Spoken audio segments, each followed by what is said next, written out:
From the Oklahoma newsroom, this is an OSU update. I'm Jenny Carlson here with Kyle Fredrickson. And Kyle, a guy that everybody's, I think, pretty excited to see in Cowboy country is Chris Carson, the running back, junior college transfer, a guy that said no to Georgia very late in the recruiting process and now is a Cowboy and the starter out of the backfield for this OSU offense. The road to this point has been an interesting one for Chris Carson, and not just the junior college to Stillwater part of the journey either. Right, absolutely. You know, Chris Carson comes in is arguably the most exciting unknown of this team, being the starter, and his path to OSU, you know, and doing research, talking to old teammates and coaches and family members, this is a guy who's had a lot of second chances, a lot of things in his life that went one way, you know, when he was expecting it to go the other, where he's had to overcome some things. An ACL tear in high school. He had a bunch of Division I offers, but had to go to the JUCO route because of some academic issues.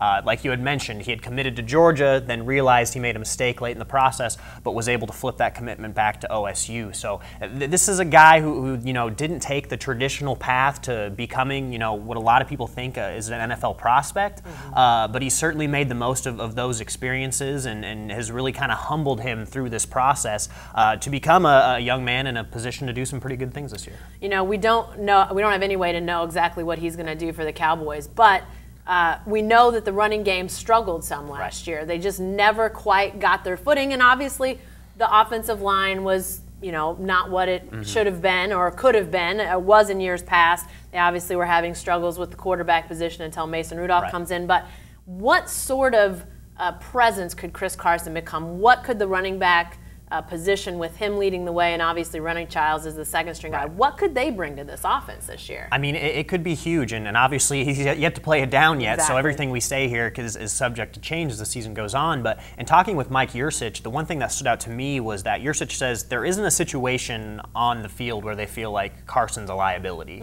And that really tells you that he's an all-around multi-purpose back. He's going to be able to block. He has the big body. He can run inside the tackles.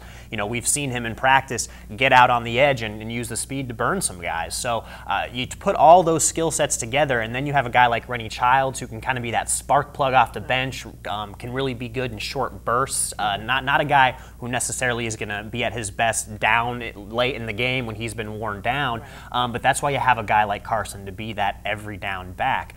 In asking some teammates to make some comparisons, you know, Kevin Peterson actually said that he reminded him of Adrian Peterson. Now, that's a huge compliment and yet to be seen, but just body type, you know, style of runner, all the different things he can do out of the backfield, you know, it's probably a good comparison as a prototype, but, you know, starting on Thursday when they play Central Michigan, we'll see if he can kind of fulfill some of those high expectations. And it is Thursday night, 6 o'clock kickoff, ESPNU for that game against Central Michigan. Be sure to stay with the best coverage team anywhere at newsok.com and every day in the Oklahoman.